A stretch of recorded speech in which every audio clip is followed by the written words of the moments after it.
Disclaimer: this video essay is for entertainment and discussion purposes only. While I strive to present information fairly, these analyses are based on research, opinion, and interpretation. This channel aims to explore different perspectives in a mostly non-biased way, but as with many media analysis, personal viewpoints may come into play. Viewers are encouraged to think critically and form their own opinions. Now, let's dive in. I've decided to use my own Fortnite gameplay instead of other visuals to avoid any copyright issues.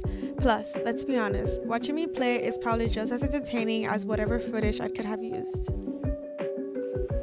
Snow White versus Snow White. Why are we doing this? Alright folks, let's talk about Snow White. You know, that classic 1937 Disney film that changed animation forever? The one with groundbreaking visuals, iconic music, and a villain so terrifying she gave generations of children trust issues? Well, apparently it was too weird for Rachel Zegler, our new Snow White, who did not even like the original and somehow still landed the role. In a recent Instagram post, Zegler comments, "Dreams do come true." Yeah. Dreams do come true, I guess, even when you're actively questioning why those dreams exist in the first place.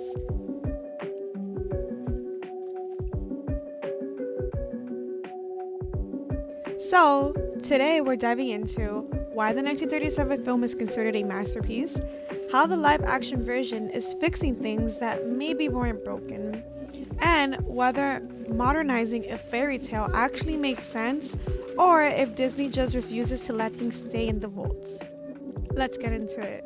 Why the 1937 Snow White was actually kind of a big deal. Let's get one thing straight. Snow White and the Seven Dwarfs wasn't just another cartoon.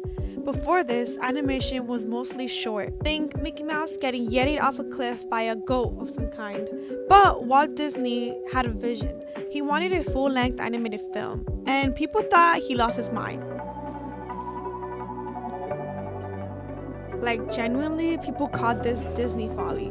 They were convinced that no one would sit through an hour and a half of cartoons because their brains would just stop working. Spoiler alert, he proved everyone wrong. What made this so iconic? The animation. This was 1937, okay?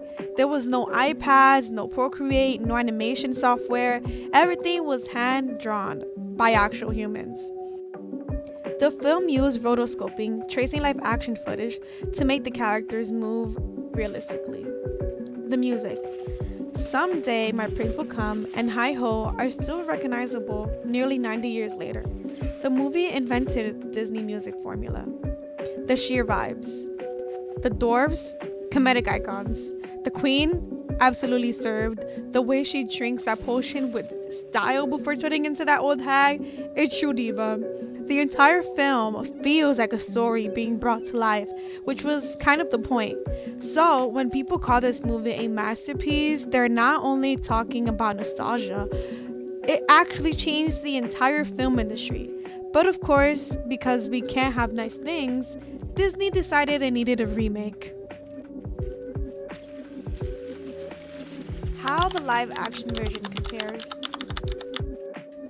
Yes, the live-action remake era where Disney makes beloved classics and gives them a grittier, more realistic, read CGI-heavy makeover. So, what's the difference? I'm glad you asked. 1. Snow White herself. In 1937, sweet, kind, dreams of love. Live action doesn't care about romance. She's a leader now. Listen, I get it. We love an independent queen, but it's okay for not every character to be a boss babe CEO. Sometimes a girl just wants to sing to birds and avoid getting murdered by her stepmother. 2. The prince? Never heard of him. In 1937, barely there, but still an important part of the fairy tale ending. Live action? Possibly not even included.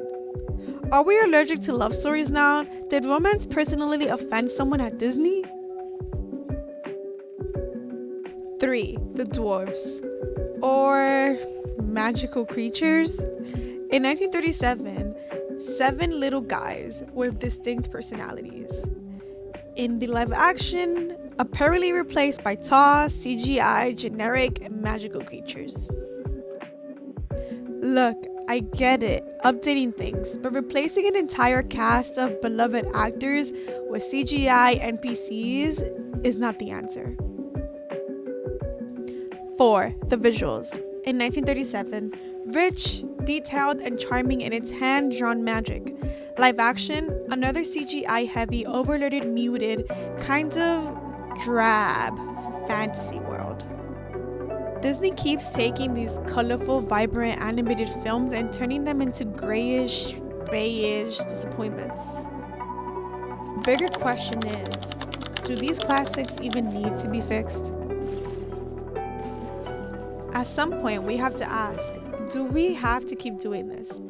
Disney clearly has the idea that classic films need to be reworked for modern audiences. But does every fairy tale need a corporate approval girl boss rewrite? Sometimes a fairy tale is just a fairy tale. Not every movie needs to make a statement about society. It's okay for a story to be purely whimsical and charming. Instead of constantly remaking the past, why not make something new? But that would require risk-taking, and we all know Disney prefers to just squeeze every last drop out of nostalgia.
At the end of the day, Snow White, 1937, is a legendary piece of film history, and no remake, whether it's good or bad, can take that away. Maybe you'll love the live action version, maybe you'll hate it. Either way, the original isn't going away. So, what do you think? Is Disney improving a classic or fixing something that was never broken? Let's discuss in the comments. And remember, be kind to yourself, others, and your books.